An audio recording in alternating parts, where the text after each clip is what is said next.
A big year for D&D isn't enough to stop Hasbro from taking a major loss. But is adopting a controversial Magic plan the answer? Explain yourself.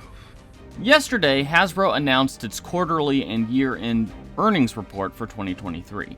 The bad news is that Hasbro reported a $1.06 billion loss for 2024, although a large part of this was attributed to their sale of E1, which created a large non-cash loss. Hasbro also noted that it had aggressively downsized its inventory to help improve its balance sheet, which is why keen-eyed consumers noticed a number of D&D products like the Dragonlance board game or the creature tokens at wholesalers selling for drastically reduced prices. While the global earnings report was bleak, Wizards and Digital Gaming remained a high point for the company. Of particular note was that Dungeons & Dragons revenue was up 76% from the year, driven primarily by licensing revenue related to Baldur's Gate 3. In his remarks, Hasbro's CEO, Chris Cox, said they expected Baldur's Gate 3 to have a long tail and provide a stream of revenue into 2024 and beyond.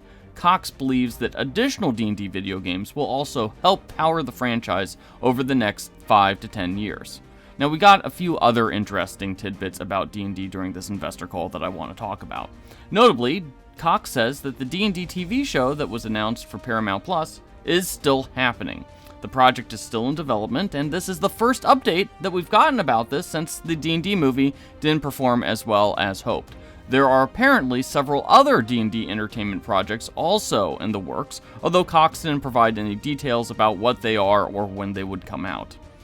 We also heard that Hasbro is continuing to ramp up its digital gaming offering, with one major release planned per year starting in 2026, along with licensed games, which are released at their own pace and will provide additional revenue, some in the style of how Baldur's Gate 3 basically was the high point for Hasbro of the year. Cox also spoke about the future of D&D, not only bringing up the 50th anniversary, but also saying that D&D Beyond is going to be important to the future of D&D. He not only mentioned that it's increasingly how people are playing D&D, but he said that they'd use it to distribute a more diverse set of content, with Universes Beyond style content potentially coming to D&D in addition to third-party created content and user-made content. Now, we already knew that D&D was releasing more third-party content on D&D Beyond, with Humblewood added to a slate of third-party content that includes Dungeons of Drakenheim, Critical Role's Tal'Dorei Reborn, and Ghostfire gaming content. And we also knew that D&D was going to continue to release digital-first or digital-exclusive content. That's been going on for years. Most recently, there's a single-session prequel adventure for the Vecna adventure that is being bundled as part of that adventure's release.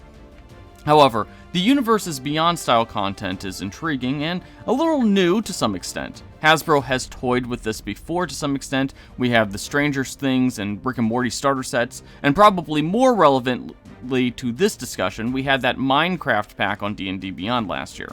So, basically, this isn't exactly unheard of or a shocking surprise.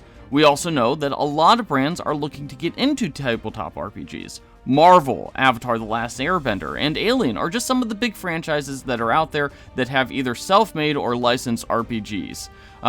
But it looks like D&D could be looking to do more crossovers and 5e content that utilizes other popular brands. That could be a big story over the coming year, with Hasbro flexing its muscles to make 5e content and looking to mimic the success of Universes Beyond over on Magic the Gathering. Now, of course, the downside to this, and you can talk to Magic fans about this, is the more Universes Beyond style content that we get means the less stuff actually dedicated to the Magic the Gathering universe. The Universes Beyond has been definitely a success for Hasbro, but a lot of fans just aren't a big fan of it. It brings in a lot of new players into the game, but it doesn't really scratch the itch for existing players, and there's a fear that doing something similar to that for Dungeons & Dragons could, take away from a brand that we already feel is still kind of underutilized.